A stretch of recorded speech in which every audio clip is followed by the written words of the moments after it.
आज का मेरा वीडियो उन माँओं के लिए है जो अपनी बेटियों से कहती है कि जो भी करना है शादी के बाद करना।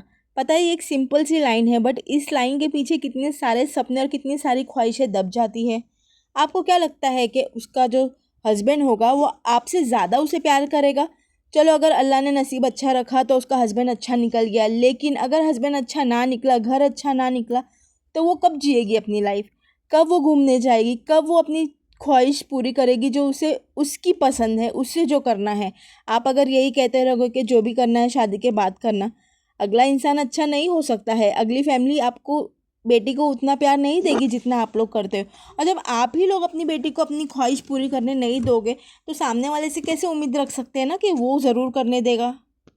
घर में अगर कोई भी टॉपिक निकलता है, जैसे कि अगर उसको सिंपली ट्रिप पे जाना है अपने फ्रेंड्स के साथ में, तो यही कहा जाता है अभी नहीं शादी के बाद चले जाना। अगर कोई रेस्टोरेंट जाना है तो अभी नहीं शादी के बाद जाना, अपने हस्बैंड के साथ घूमना। फिर क्या होता है, फिर वही लड़की जो कभी सपना देखती थी वो रिस्पॉन्सिबिलिटीज़ में इतना उलझ जाती है कि उसे खुद के लिए टाइम नहीं मिलता है। सुबह से रात तक घर, फैमिली, एक्सपेक्टेशन, और कहीं ना कहीं वो खुद खो जाती है। और फिर कभी कभी रात को चुपचाप सोचती है, काश मैं ये पहले कर लिया होता। क्योंकि जैसी ज़िंदगी शादी के पहले होती है, शादी के बाद ज़िंदगी वैसे नहीं होती है। और ये सारी शादीशुदा औरतें मुझसे रिलेट कर सकती है, आप अच्छी तरीके से जानती है। तो इसलिए खुदारा अपने बच्चों को जीने दे, उन्हें फ्रीडम दे। मैं ये नहीं कह रही कि फ्रीडम का मतलब है कि उन्हें रात रात भर बाहर रहने दे या वो जो चाहे उन्हें करने दे, लेकिन इतना ज़रूर करने दे कि वो अपनी ज़िंदगी जिए, उन्हें घुटन महसूस ना हो, अपने ही घर में घुटन महसूस ना हो।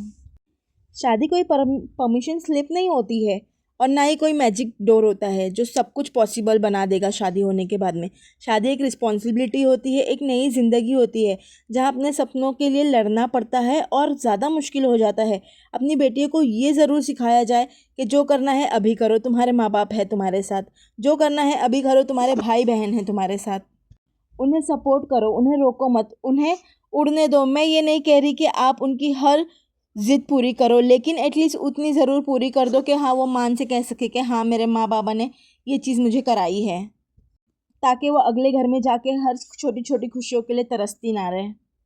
जब एक लड़की अपने पैरों पे खड़ी होती है ना, तो सिर्फ अपनी ज़िंदगी नहीं बदलती, वो पूरी फैमिली का फ्यूचर बदल देती है। और सबसे इम्पोर्टेंट, वो खुश रहती है, वो इंडिपेंडेंट रहती है। और एक खुश बेटी एक खुश घर बनाती है, और एक खुश लड़की एक खुशहाल परिवार देती है, उनके बच्चों को भी खुश रखती है। माँ बनना सिर्फ बच्चों को संभालना नहीं होता है, बल्कि उनके सारे सपनों को समझना भी होता है। तो अगर आप अपनी बेटी से सच में प्यार करते हैं और उसकी परवाह करते हैं, तो प्लीज़ उसे किसी चीज़ से रोकिए मत।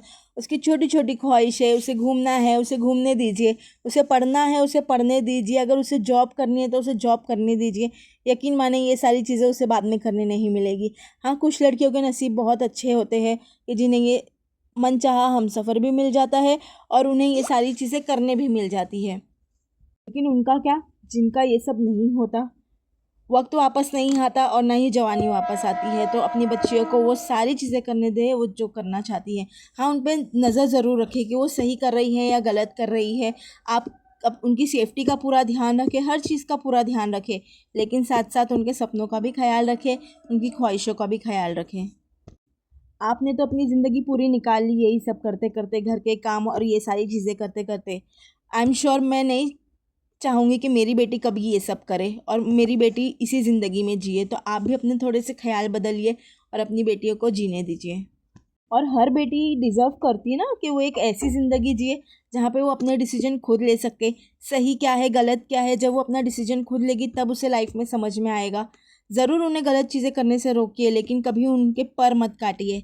उनकी हंसी को चुप होने के लिए मत कहिए। आप लोगों में से कितने लोग मेरी बात से एग्री करते हैं, प्लीज़ कमेंट में ज़रूर बताइएगा और अपने विचार भी ज़रूर स्पष्ट कीजिए।